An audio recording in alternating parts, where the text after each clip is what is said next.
వైఎస్ఆర్సీపీ అధినేత వైఎస్ జగన్ పిలుపు రాష్ట్రంలోని అన్ని జిల్లా కేంద్రాల్లో యువత పోరు కార్యక్రమాలు నిర్వహిస్తున్నట్లుగా మాజీ మంత్రి కాకాని గోవర్ధన్ రెడ్డి ప్రకటించారు. మార్చి 12న ఉదయం 10 గంటలకు ఈ కార్యక్రమం ఉంటుందని వెల్లడించారు.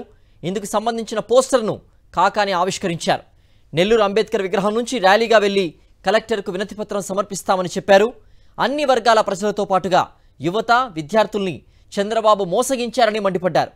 ఫీజు రీయింబర్స్మెంట్ రాకపోవడంతో విద్యార్థుల్ని కాలేజీల యాజమాన్యాలు ఇబ్బంది పెడుతున్నాయన్నారు.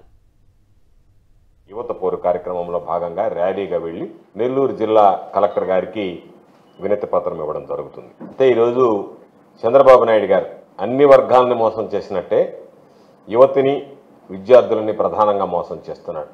విద్యార్థుల తల్లిదండ్రులకైతే పాపం కంటికి కడివేడి ఏడ్చేటువంటి పరిస్థితి ఏర్పడింది. హాల్ టికెట్లు ఇవ్వడం లేదు పిల్లలకి, ఫీజు రియంబర్స్మెంట్, మీ ఫీజులు బకాయిలు ఉన్నాయని. అదేవిధంగా పరీక్షలకి కూర్చొనివ్వడం లేదు. పరీక్షలు పూర్తయినటువంటి వాళ్ళకి సర్టిఫికేట్లు ఇవ్వడానికి ఈరోజు నిరాకరిస్తున్న యాజమాన్యాలు. దానికి కారణం మాకు కావాల్సినటువంటి ఫీజు బకాయిలు ఏదైతే ఉండో అది చెల్లించిన తర్వాత మీరు తీసుకువెళ్ళండి అని చెప్పి పిల్లలు ఇటు పరీక్షలు రాయలేక, ఉన్నత విద్యను అభ్యసించలేక ఈరోజు మానసికంగా కుంగిపోయేటువంటి పరిస్థితులు ఏర్పడ్డాయి. కాబట్టి అనేక సందర్భాలలో జగన్మోహన్ రెడ్డి గారి దగ్గర నుంచి, తల్లిదండ్రుల దగ్గర నుంచి వైఎస్ఆర్ కాంగ్రెస్ పార్టీ అన్ని విధాలా దీనికోసం పోరాటం జరిగింది.